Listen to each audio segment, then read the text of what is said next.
안녕하십니까.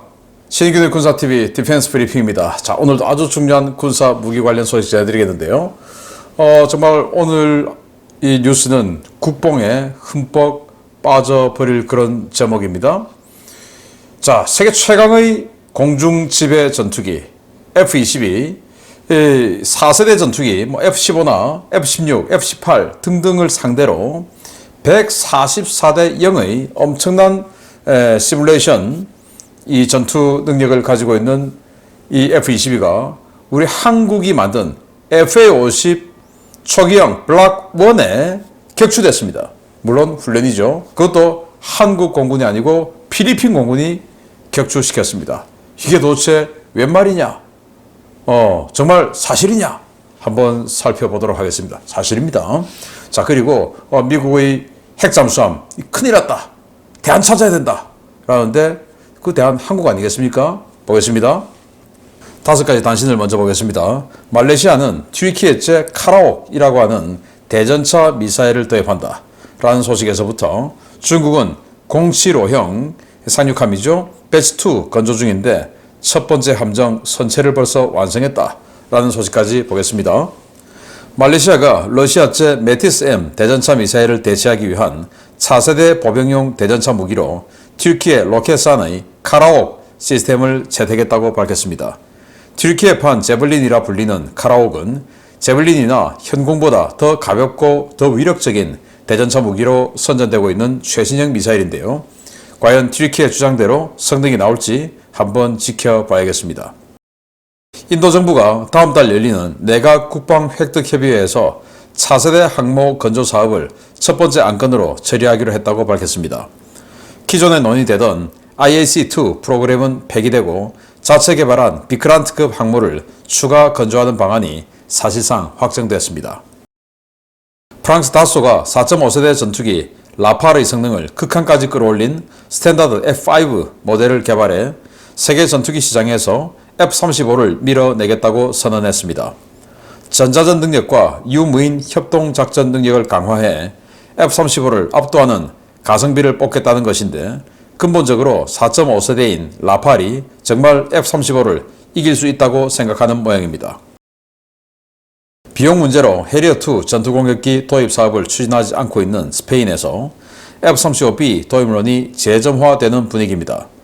스페인 국방부가 최근 안보 상황에 대한 문제를 제기하며 후안 카를로스 1세급에 탑재할 차세대 함재기로 F-35B 도입을 다시 추진하겠다고 밝혔습니다. 중국이 새 척을 도입한 075형 상륙함의 후속 사업으로 075형 2차 사업분 물량들을 찍어내기 시작했습니다. 상하이 후둥중화조선소에서 선체 조립이 완료된 2차 사업분 075형 상륙함이 처음으로 식별돼 주목됩니다. 네. 자, 이 대전차 미사일, 많이 보던 형상이죠? 이게 뭐냐? 바로 미국의 제블린, 그 대전차 미사일을 뺏긴 겁니다. 튀르키예가. 그래서 제블린을 참조해서 우리 현궁 만들었죠? 현궁은 제블린보다 가볍죠? 제블린이 21kg, 현궁은 19kg. 그런데 이 카라옥은 16kg. 굉장히 가벼운 겁니다. 그런데 우리 현궁은 제블린이 이 시커 냉각하고 해서 사격하는데 한 30초 걸리는 걸 우리 현궁은 그냥 파워온 하면 바로 쏠 수 있죠. 그런 것에 대한 이 재원은 안 나와 있습니다만은 지금 개발된 거니까 그런 정도 성능을 가졌다고 보면 이거 16kg 굉장히 우리 현궁을 압박할 수 있는 또는 능가할 수 있는 그런 재원으로 보이는데 그 성능이 제대로 나와줄지 또 이제 지금 개발되고 생산되는 대전차 무기는 거의 제블린처럼 또 우리 현궁처럼 탑어택하는 이런 시스템이죠. 마찬가지로 이것도 탑어택합니다. 우리 현궁이 각별히 신경 써야 될 경쟁자가 아닌가라고 생각됩니다.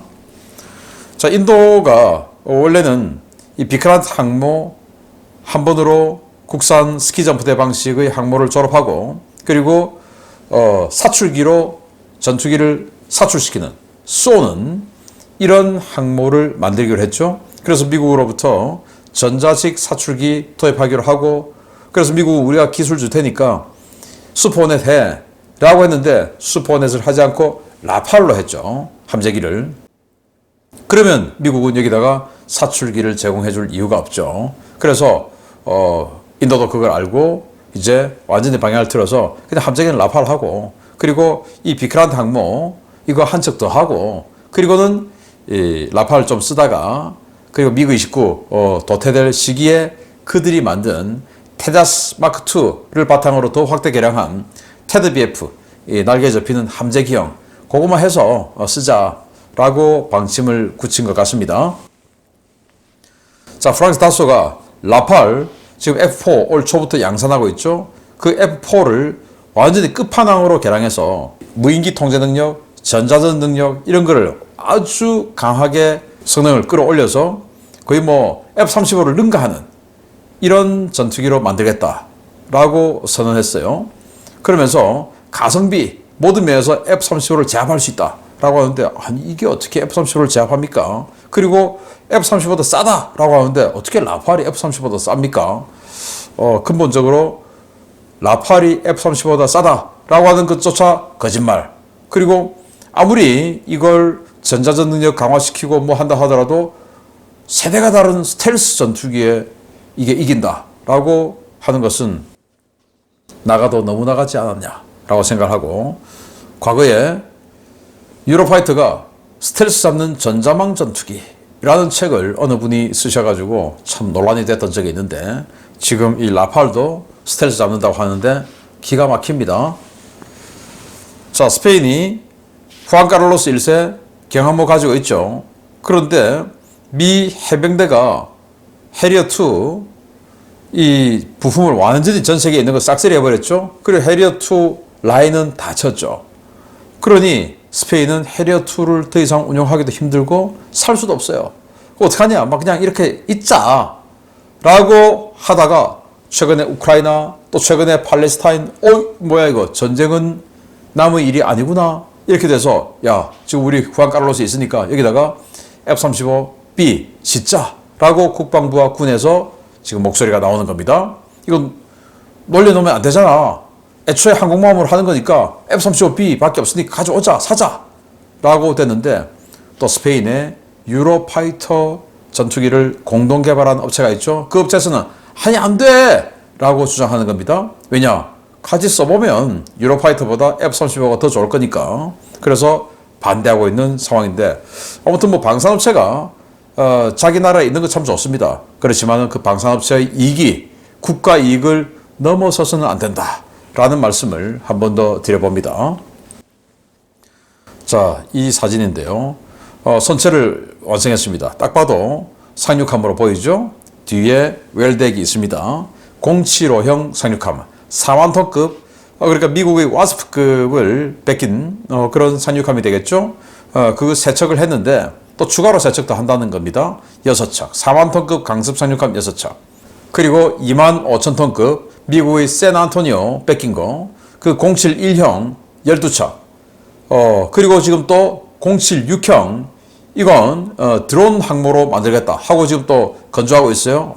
정말 중국의 해군력이 어마어마하게 뭐 폭증하고 있는 이런 상황이다라는 우려가 있고, 이런 우려가 있다 보니까 최근에 미국에서 의회, 군, 각종 연구기관 등등에서 계속 미국의 해군력이 이런 식으로 정체되어서 되냐, 미국의 군함 건조 능력이 이래서는 안 된다 라는 그런 연구 보고서들이 계속 나오고 있죠. 그런데 미군에서는 우리 한국과 일본으로 와서 이 한국에서 또 일본에서 동맹이니까 여기서 군함 건조하면 되겠다 라고 하고 딱 가자마자 미의회 그 조선소가 있는 그 지역구 상원의원이 민주당 의원이죠. 존 스퍼, 즉 미 군함은 미국에서만 건조할 수 있어. 그리고 그 미국에 있는 그 조선소도 이 과반수의 지분이 미국인이라야 돼. 사장도 미국인이라야 돼. 라는 법을 만들었죠. 부품도 미국에서 다 조달해야 돼. 이런 법을 만들었죠. 그래서 미국은 군함을 해외 건조할 수가 없는 상황이에요. 그런데 중국은 지금 이러고 있죠. 그에 대한 보고서가 또 나왔습니다. 국가안보보다 노조의 이익을 최우선으로 수립된 호주의 건함 계획이 안팎에서 그야말로 난타를 당하고 있습니다. 미국에서는 호주에 잠수함을 팔았다가는 미 해군이 큰 피해를 볼 것이라는 우려가 쏟아지고 있고, 호주 정치권과 국책연구기관에서도 천문학적인 비용이 들어가는 비정상적 건함 사업들을 꼬집는 보고서들을 내놓고 있습니다. 미국은 현재 유지하고 있는 건함 인프라로 오커스 프로그램을 진행할 수 없으며, 호주에 공격 원잠을 직접 판매할 경우 미 해군의 공격 원잠 전력이 붕괴될 수도 있다고 미 의회 예산처가 최신 보고서를 통해 지적했습니다. CBO는 버지니아급 공격 원잠 3척에서 5척을 호주에 판매한다는 기존의 오커스 계획이 실행될 경우 미 해군 공격 원잠 전력은 향후 10년간 지속적으로 감소될 것이며, 안보 소요에 필요한 최소 66척 규모에 훨씬 못 미치는 40척대 초반 또는 50척대 초반 규모의 잠수함 전력만 보유하게 될 것이라고 경고했습니다. CBO는 미국의 건함 인프라는 미국의 소요를 충족하기도 버거우며 호주 판매용 잠수함을 건조할 수 있는 여력이 전혀 없다고 단언했는데요. CBO의 분석대로 미국이 호주에 대한 잠수함 판매를 강행할 경우 2030년대 후반 미 해군의 공격 원잠 전력은 문자 그대로 재앙을 맞이하게 될 것이라는 경고가 쏟아지고 있습니다. 호주에서도 이 같은 경고가 쏟아지고 있다는 것입니다. 영국 대사와 외무장관을 지낸 알렉산더 다우니 전 의원은 현지 ABC 뉴스와의 인터뷰에서 호주는 국내에서 핵잠수함을 건조할 수 있는 능력이 없으며 국내 건조를 강행할 경우 불가피한 비용 폭발과 일정 지연으로 국가안보는 물론 경제에도 큰 문제가 발생할 것이라고 경고했습니다. 호주 국책연구기관인 호주전략정책연구소 ASPI도 호주의 비정상적인 건함 사업을 지적하며 현재 추진되고 있는 건함 계획을 대폭 수정해야 한다고 성토했습니다. ASPI는 현재 진행 중인 460억 호주 달러, 한화 약 40조 원 규모의 헌터급 호위함 사업에 문제를 제기하며 해당 사업을 대폭 축소하고 비용에 대한 재검토에 나서야 한다고 지적했습니다. ASPI는 헌터급 호위함이 성능에 비해 지나치게 비싸다며 보다 비용이 적게 들고 효과가 우수한 다른 대안을 검토해야 한다고 지적했는데요. ASPI는 아직 구체적인 계획이 잡히지 않은 핵잠수함 도입 사업 예산 역시 다시 들여다볼 필요가 있다고 강조했습니다. 호주 안팎의 이 같은 잡음은 호주가 오커스 레짐을 출범시킨 미국의 의도에 부합할 수 없는 상태라는 것을 보여주는 것인데요. 우리 정부 이러한 상황을 미국에 적극적으로 어필해서 핵잠수함 조기 전력화를 위한 기반을 마련하는 지혜를 보여주기 바랍니다. 네, 오커스, AU, 호주죠. 오스트레일리아, 그리고 UK, 영국이죠. 그리고 US 해서 합성어로 오커스. 이게 이제 호주의 핵잠수함 만들어주자.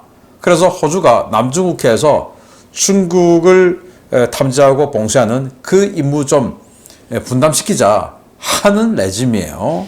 자, 그래서 호주가 일단 1차분으로 자기네들이 그냥 미국의 버지니아급 핵잠수함 3척에서 5척을 사고, 그리고 2차 사업으로 지금 영국의 아스티트급 공격원잠 후속함으로 개발할 그 차기 공격원잠의 개발에 참여해서 그 선체 여기다가 미국 버지니아급 공격원잠의 전투체계 집어넣고 이식하죠. 그리고 자기네들이 무장 독자 개발해서 3개국 합동으로 만든 짬뽕으로 호주 독자 핵잠수함을 2045년까지 만든다라는 거예요. 2045년 그날이 오나 라고 생각될 정도인데, 자, 그 문제 중에서 문제는 3척에서 5척을 미국으로부터 직도입한다 라는 것에 대해서 지금 뭐 여러 기관에서 완전히 난타가 쏟아지고 있죠. 그래서 미 의회 예산처 보고서가 나왔는데 뭐라고 했냐? 안 된다. 지금 이 알려져 있기로는 지금 미국의 군함 만드는 조선소 2군데에서 잠수함을 1년에 각 한 척씩 해서 2척씩 만들 수 있다고 하는데, 조사를 해보니 그거는 말도 안 된다. 왜? 2척씩 만들 수 있는데 여기서 2척이라고 하는 것은 버지니아급 공격원잠 기준이에요. 그런데 여기에 지금 오하이오급 전략원잠의 후속인 콜롬비아급 그거 만드는 또 그 따로 들어가야 되고, 또 LA급 노후된 거 그거 창정비하는 또 시간 또 빼야 되고 하다 보니 그 두 조선소 합해서 1년에 1.2척밖에 안 되더라. 그런데 지금 해군이 요구하는 것은 최저 중국의 저 엄청난 군함 폭증에 맞추어서 최저 66척의 공격 원잠이 필요하고 그리고 넉넉하게는 80척이 필요하다. 그런데 호주에 이런 식으로 빼줘버리면 66척은 고사하고 40척대 초반까지 떨어질 우려가 있다. 라는 겁니다. 그래서 호주에 잠수함 팔면 안 된다. 라는 건데 여기에 대해서 또 이 호주 출신 정치인은 이 호주의 정치인은 외교 관계를 많이 했던 영국 대사도 했으니까 호주는 잠수함 건조할 수 있는 능력 없다. 안 된다. 핵 잠수함 못 만든다. 이렇게 악평을 했습니다. 그러면서 다시 호주의 국책 연구기관, 우리가 지금 카이다, 한국 국방연구원쯤 되는 그 연구소에서 이거 잘못됐다. 헌터급, 영국의 26형 호위함을 도입해서 개조 개량해서 만든 헌터급, 이거 9척 한다고 하는데 한 척에 51억 호주 달러, 지금 환율로 4조 3,800억. 아니 군함 한 척에 4조 3,800억. 이게 무슨 주말투도 아니고. 그럼 이게 또 성능이 좋냐? 보니까 수직 발사관 VLS는 달랑 32개. 그리고 무슨 뭐 이 수직 발사관에서 스텔스 대한미사일이 날아가는 것도 아니고 그냥 경사형 발사관 대한미사일 8발. 이게 끝. 그런데 이게 한 척에 4조 4천억 원 되는 이 비용이 이거 다시 바꿔야 된다. 그러지 않으면 호주 경제 절단 난다. 라는 거죠. 맞습니다. 근데 호주는 이제 이 잠수함 공사 그 노조가 워낙 세니까 국방장관까지 아웃시켜버릴 정도니까 이런 게 가능했던 건데, 그냥 소신 있는 연구원들은 아니 뭐 이 노조하고 관계가 없죠. 그러니까 소신 있게 이야기하는 겁니다. 정말 기가 차죠. 노조의 이익이 국가 이익을 넘어서면 안 되는 겁니다. 자, 이렇게 미국이 자신들이 군함 능력이 부족하면 어떻게 됩니까? 한국이라는 대안이 있는데 한국은 지금 핵 잠수함 하고 싶어서 지금 엉덩이가 들썩들썩 하는데 한국에게 버지니아급 설계도 갖다 주고 만들으라고 하고 니들도 뭐 그참에 좀 같이 만들어라. 그래서 동해 니들 좀 맡아라. 라고 하면 우리가 뭐 얼쑤하고 만들어 줄 텐데 왜 안 하냐? 라고 미국인들에게 좀 말씀 좀 전해주시기 바랍니다. 두 번째입니다. 미 공군의 F-22 랩터는 자타가 공인하는 현존 최강의 제공 전투기로 일반적인 4세대급 전투기와의 교환비가 144대 0에 달한다는 괴물 전투기입니다. 그런 괴물 전투기를 우리나라가 만든 FA-52 가상 격추하는 데 성공했다는 소식입니다. 필리핀 공군이 지난 7월 미 공군과 실시한 코펫 썬더 23-2 연합훈련에서 FA-50PH 전투기로 미 공군의 F-22 랩터를 가상 격추하는 전과를 거뒀다고 주장했습니다. 필리핀 공군 제5 전투비행단은 최근 발간한 부대 소식지 파이터스 저널 최신호에서 지난 코펫 썬더 훈련 중 부대 소속의 FA-50PH 전투기의 맹활약을 소개하며 FA-50 전투기가 최강의 근접 공중전 능력을 선보였다고 소개했습니다. 비행단은 당시 훈련에 미 공군 제199 원정 전투비행대, 제354 전투비행대의 막강한 F-22 전투기와 A-10C 공격기가 참여했으며 필리핀 공군과의 엄격하고 실전과 같은 훈련을 실시했다고 당시 상황을 소개했습니다. 비행단은 5전투비행단의 전투기들은 팍스2, 적을 향해 쏴라 라는 승리의 언어로 미군의 최강 5세대 전투기를 쓰러뜨릴 수 있었다라며 미사일 발사 직후 FA-50 전투기 우측에서 랩터 한 대가 격추되었고 이 역사상 전례 없는 전과에 무전에서는 환호가 터져나왔다라고 주장했습니다. 비행단은 공중전 훈련은 루손 상공에서 실시되었고 필리핀 공군의 전투기가 5세대 전투기와의 교전 임무도 수행할 수 있다는 것을 증명했다라고 주장했는데요. 필리핀 공군의 주장이 사실이라면 필리핀은 경전투기 수준의 FA-50으로 구형 AIM-9M 사이드와인더 미사일을 발사해 세계 최강 F-22 랩터를 근접 공중전에서 가상 격추했다는 말이 됩니다. 이 같은 주장이 나오자 필리핀 군사 전문지들은 갑론을박을 쏟아냈지만 대체적으로 필리핀 공군의 우수성을 보여준 사례라는 결론으로 넘어가는 분위기를 보이고 있는데요.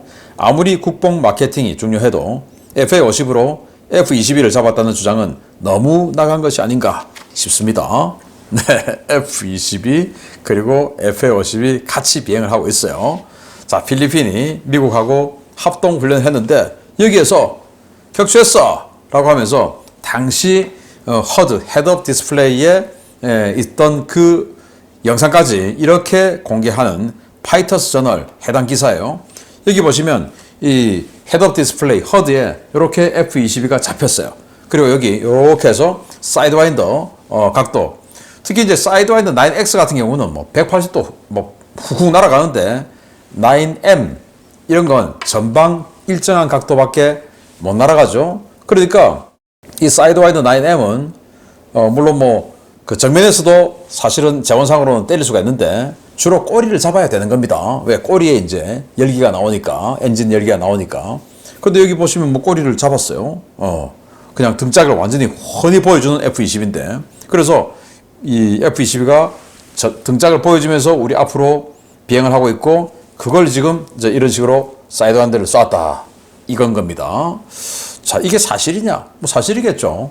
거짓말 할 리는 없고. 그럼 어떻게 이런 일이 있냐? 그냥 F22가 무장 안 쏘고 계속 앞에서 왔다 갔다 해준 건 아닐까? 그거 아니면 이럴 수가 있을까? 왜냐? 엔진 출력 안 되죠. 그리고 무장 성능 안 되죠. 레이더 성능 안 되죠. 또 F22와 FA-50이 도그 파이팅에 들어갈 가능성도 없고, 일단 레이더 성능 뭐 다 안 되니까 도그 파이팅에 들어간다 하더라도 이 에너지가 어마어마한데, 그걸 이 호넷 전투기, 레거시 호넷에 들어가는 F404 엔진 달랑 하나 붙인 이 FA-52 도그 파이팅으로 이길 가능성이 있냐?